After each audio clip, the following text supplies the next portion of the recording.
Good morning, grade 8. I can only see 2 students here. The rest are absent. Okay, it's okay. Again, I will not force you, of course. It's up to you. It's up to them. Yeah, leave it to them.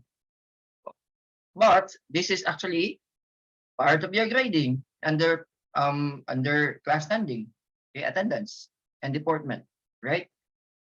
Let's move now to Henry's Hertz, the one we are actually talking about last meeting. Okay, Hertz, this is between 1857 to 1894. He is actually a German physicist, demonstrated by experiment of electromagnetic nature of light, therefore confirming Maxwell's interpretation. Remember Maxwell's interpretation about light? That light has what? Has particles. Okay.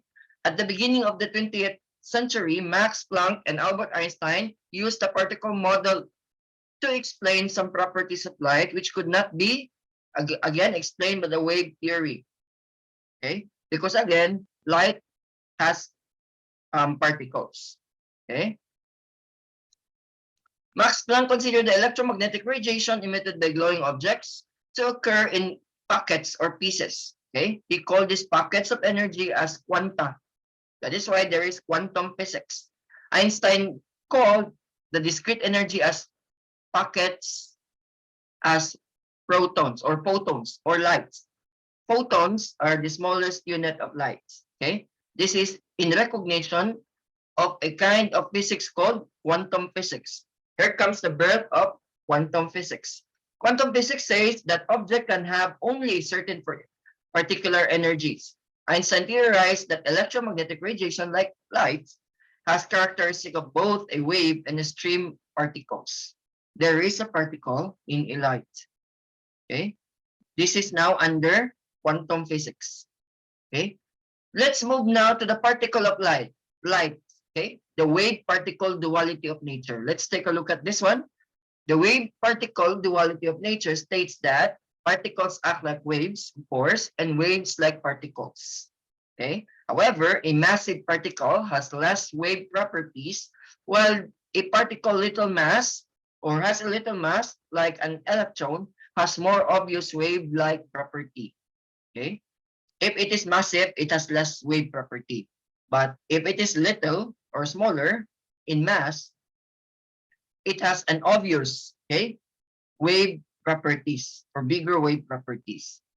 Bohr's model. Okay.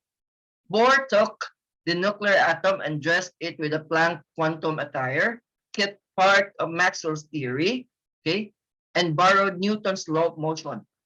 He actually combined them all. He then proposed the first workable theory of atomic structure. The postulates are as follows. This is now the Bohr's theory or Bohr's model. Okay. The postulate as follows. 1. A hydrogen atom consists of nucleus containing proton and electron. The electron revolves around the nucleus in circular orbit. There is a force of attraction. It is actually called intermolecular forces between the nucleus and the electron. This force balances the centrifugal force on the electron. That's the first postulate according to Bohr, Niels Bohr. The second one, only certain circular orbits are permitted. Okay, the energy of an electron in a given orbit is fixed, of course, as long as the electron stays in that orbit. It neither absorbs nor radiates energy. Okay, the non-radiating state is called stationary state. If it is not radiating or non-radiating, or not, or it doesn't actually transmit anything. Okay. The third postulate, according to Niels Bohr, is the electron may move from one stationary state to another. To do so, it must absorb or emit a quantity of energy exactly equal to the difference in energy between the two states. This is the time that it can actually move from one stationary state to another. Electrons normally exist in the lowest energy state called ground state. If it is in the lowest energy state, okay, these electrons are called ground state. When an electron goes into higher energy state, it's said to be an excited state. Okay, when it is excited state, meaning to say that it actually what? There's something that motivated the ground state and converted it into excited state. Excitation is achieved by supplying energy. This is now the one that I'm telling you a while ago, that there's something that is actually added to it or motivated it to be converted into the excited state. Excitation, again, is achieved by supplying energy to the atom from an external source. Of course, it is always external source. One good example is chemical reaction, external source, another element, or by heating up, or by what? By putting pressure in it. That's external source. Okay, making it more excited. In original Bohr model of an atom, an electrons may exist in any allowed circular orbit. Okay, a circular orbit was specified by whole integer n with values 1, 2, 3, and so on. This was referred to as principal quantum number. Okay, we will be discussing about principal quantum number because there are a lot of computations under this. Okay, Arnold Sommerfeld introduced the concept of elliptical orbits to explain the splitting of spectral lines. There are some spectral lines in your elements. This became the second quantum number to represent as energy sublevel. Okay, this is now the sub-level energy. These energy sublevels are designated as SPDF. Okay, S, P, D, and F. This refers to sharp. Okay, S, P is for principal. Okay, D is for diffused. F is for fundamental lines in the emission of spectra of an element. This is now your sub-level energy or subshells. Okay. The main feature of Bohr's model include the following. Number one, as principal quantum number n increases, the orbits or the shells or subshells, okay, become longer. Okay, meaning to say it actually increases in radius. Okay, electron in n1, where n is equal to 1 orbit or shell or subshell, have the lowest energy. As the value of n increases, the energy of electron increases. Okay, I will give you an illustration after this, or hopefully by next meeting with your other classmates. Nino and Kisha, again, please inform your classmates that this is really an important topic because there are a lot of computations under this. Okay, each orbit or shell or subshell can hold up to maximum of 2 electrons. Okay, thus n1 is equal to, it can hold up to maximum of 2 electrons. Okay, n2 subshell can hold up to maximum of 8 electrons. N3 subshell can actually hold up to 18 electrons. Okay, N4 subshell can actually hold up to 32 electrons, and of course the subshell N5 can actually hold up to 50 electrons. Okay, sure, we cannot actually understand those subshells. Okay, we'll be discussing this one with an illustration because I will give you a lot of examples with regards to the subshells. Again, this is really a quite interesting topic. All you have to do is to listen. All you have to do is to analyze. And again, ask questions if in case.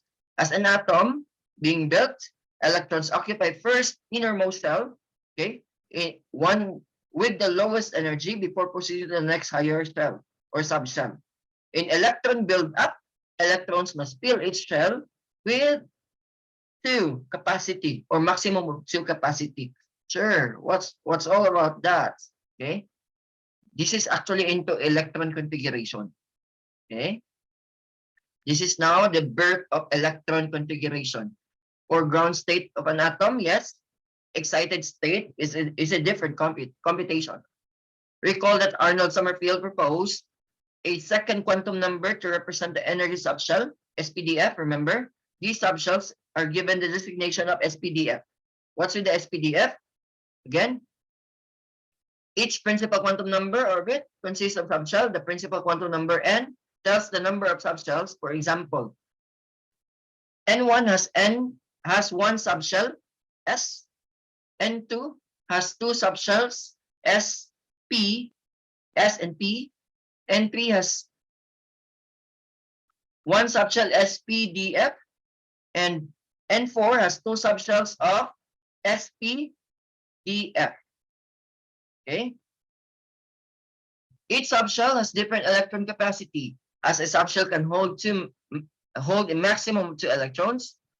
A P subshell can hold up to maximum of 6 electrons, while D and F subshell can hold 10 electrons, and F subshell can hold 14 electrons respectively. So this is now the illustration.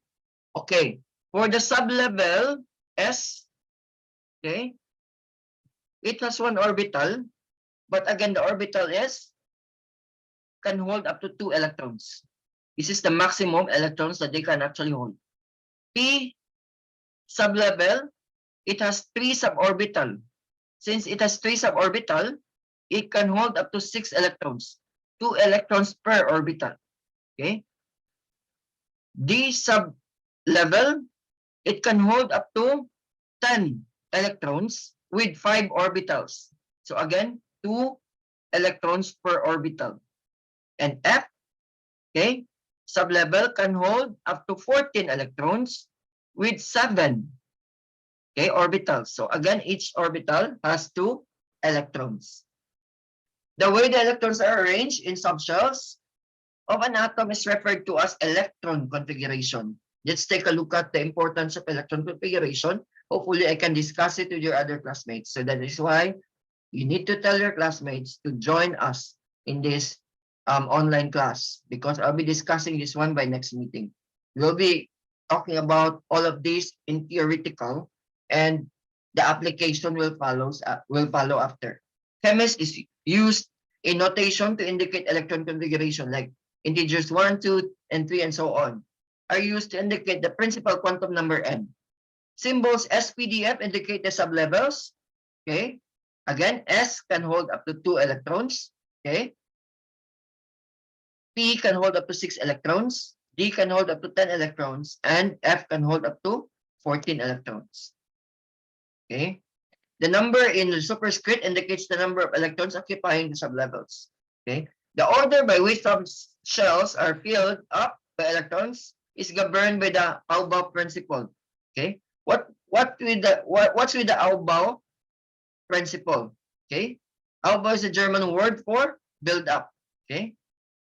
This means, or this says that electrons fill the orbitals one at a time, starting with the lowest energy orbital, then proceeding with the higher energy orbital. So just like this one, this is now the arrangement. Okay. This is based on the Aufbau principle. Okay. As you can see, wait, let me get my pen first. Okay.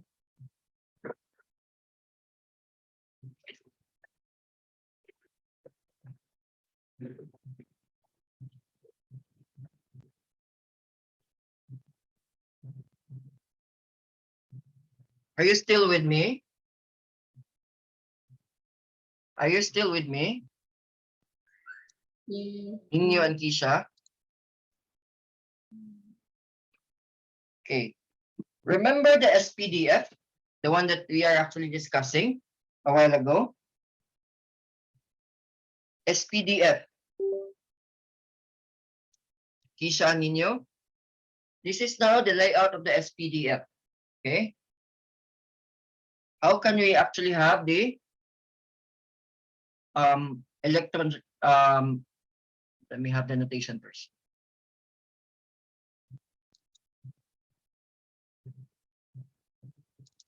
How can we have the electron configuration? By doing this, okay? Talking about SPDF. This is S suborbital, S. This is P, correct? Are you following?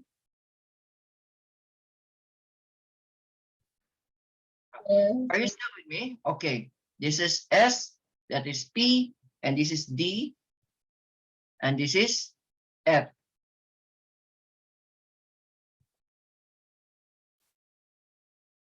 This is F.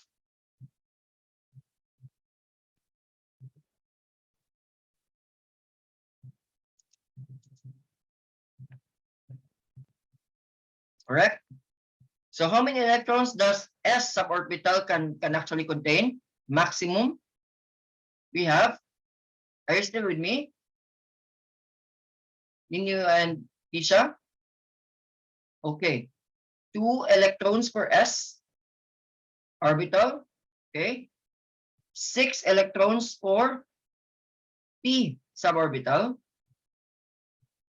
10 electrons for D and 14 electrons for F. Okay. So how can we get the electron configuration of a particular element? So let's take a look at this one. Okay. Let's have this one. Let me share my periodic table.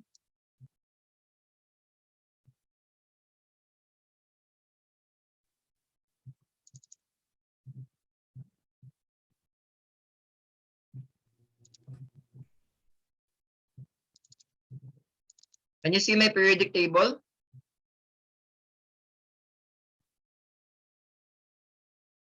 Ninyo and Kisha?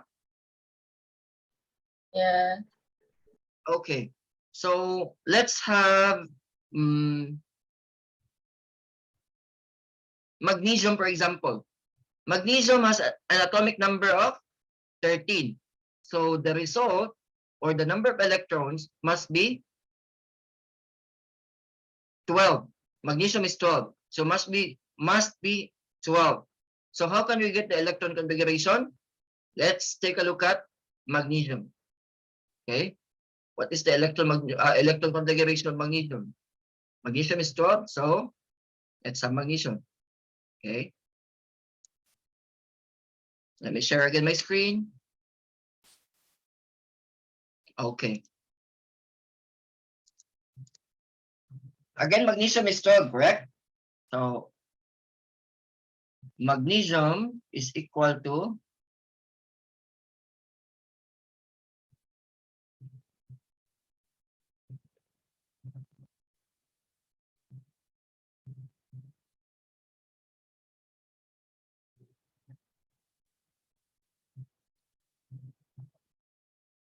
is equal to 12. So it has 12 electrons, all in all. Okay. So how can we get the electron configuration? Okay. Going back to the lower, again, S suborbital, okay, or subshell can actually hold up to 2 electrons. This is up to 2 electrons. P can hold up to 6. D can hold up to 10.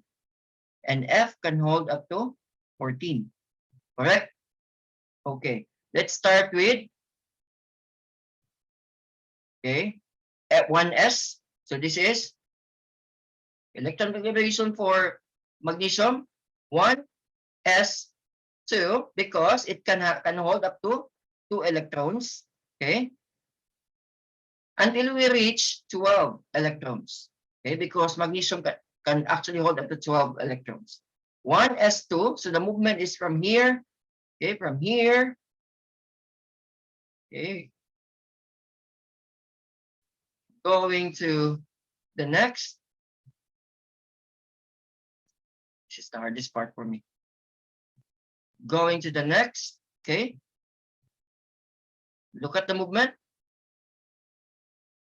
Okay, 1s2. Next is 2s2. Okay, because the maximum, again, electrons that S suborbital can hold is up to 2. Okay. Next is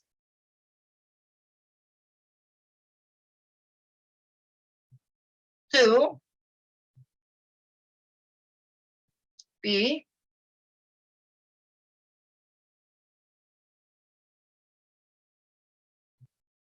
2p6 because the maximum electrons that P suborbital can hold up is up to 6. So we have, let's count the number of electrons here. 2 plus 2 is 4 plus 6 is 10, but we need 12. So let's move with 3s, 3s2. Okay, so we have 2 plus 2 is 4, plus 6 is 10, plus 2 is equal to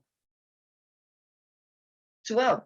So we have now the electron configuration of magnesium is 1s2, 2s2, 2p6, and 3s2. Okay. The S2 here, the 3s2 here, if you're going to check on it, if this is correct, okay, how can we check if our electron configuration is correct? Okay, simple. 3s2 will give us an idea about the location of your element, because again, your element is arranged accordingly. Your element is arranged according to their state and according to the electron configuration. So 3s2, that's the location of your element, magnesium. Let's take a look at this one. Let's see if this is correct.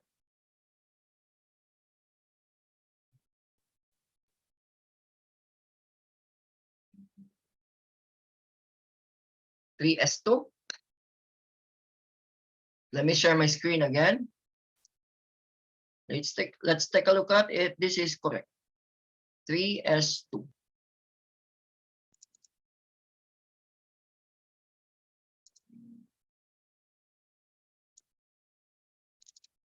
Can you see my shared screen now? Yeah. Okay. So in our solution, in the electron configuration, it says that magnesium is actually located in 3s2. Okay? 3, 1, 1s, 2s, 3s2. So if it is 3s2, 3s, block 1 and 2. So magnesium should be located here. Okay? Let's take a look at the actual periodic table of elements. 1s, 2s, 3s2. Okay? 1 and 2. So magnesium is in here. So our solution is correct.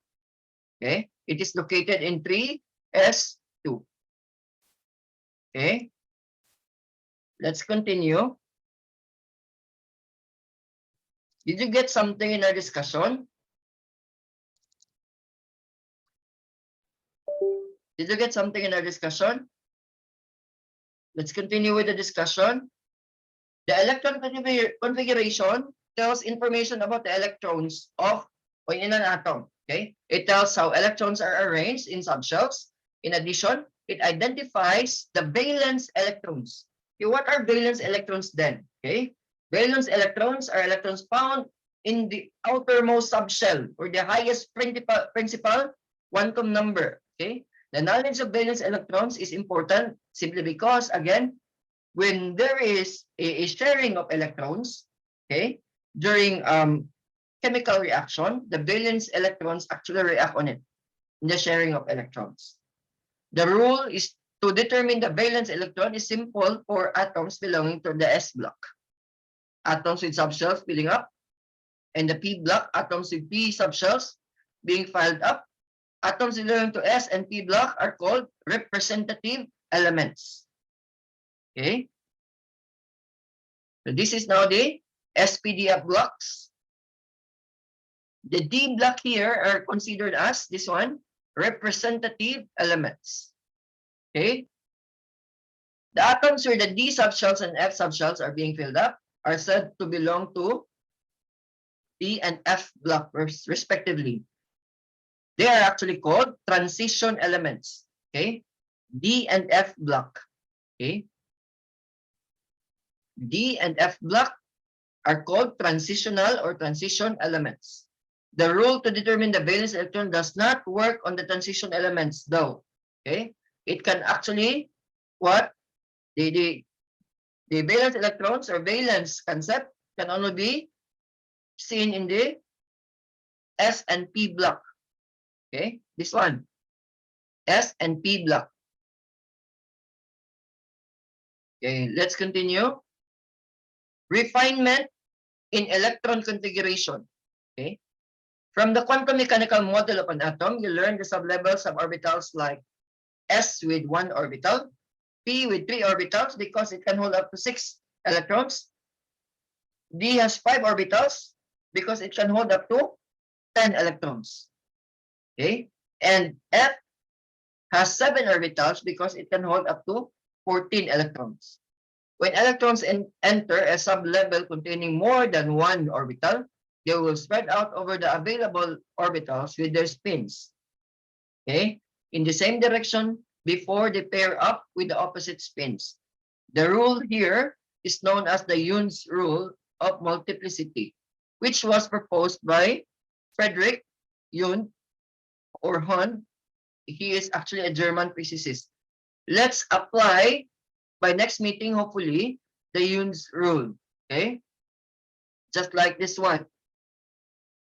As you can see, nitrogen has what?